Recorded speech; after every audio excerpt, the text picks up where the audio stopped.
In this video, I'm going to teach you how to fix OneDrive sync error. If you find this video useful, be sure to like and subscribe, and let's get right into it. First, let's locate the OneDrive cloud icon in your taskbar, usually found at the bottom right corner of your computer screen. If you can't see it immediately, you might need to click on the little arrow to reveal hidden icons. Once you've found the cloud, give it a click. This is the starting point for accessing all your OneDrive settings and controls. After clicking the icon, a window will open, displaying your OneDrive status. There you'll find a range of options related to synchronizing your data.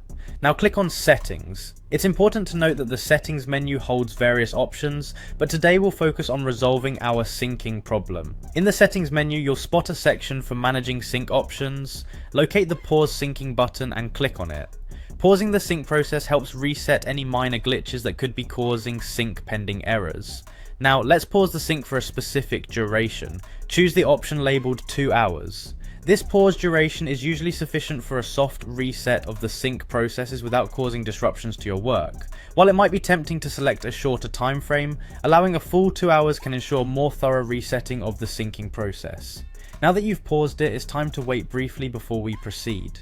This brief pause is crucial as it allows the system to recalibrate and reset any stalled syncing protocols. After you've waited, we need to resume the synchronization. To do this, simply return to the OneDrive window, and now you'll see an option to resume syncing. Selecting resume syncing prompts OneDrive to start up again, hopefully without any hitches this time, and there you have it. You've successfully reset your OneDrive sync settings. By following these steps, your files should now sync without a pending status, enabling you to access and share your documents seamlessly. If the sync pending error persists, despite these efforts, you may want to check your internet connection or use the OneDrive support options for advanced troubleshooting guides. Thank you for watching, and I hope these steps help you maintain smooth and efficient file synchronization with OneDrive. If you found this video helpful, feel free to like, comment, and subscribe for more troubleshooting tips and tech guides. Until next time, happy syncing.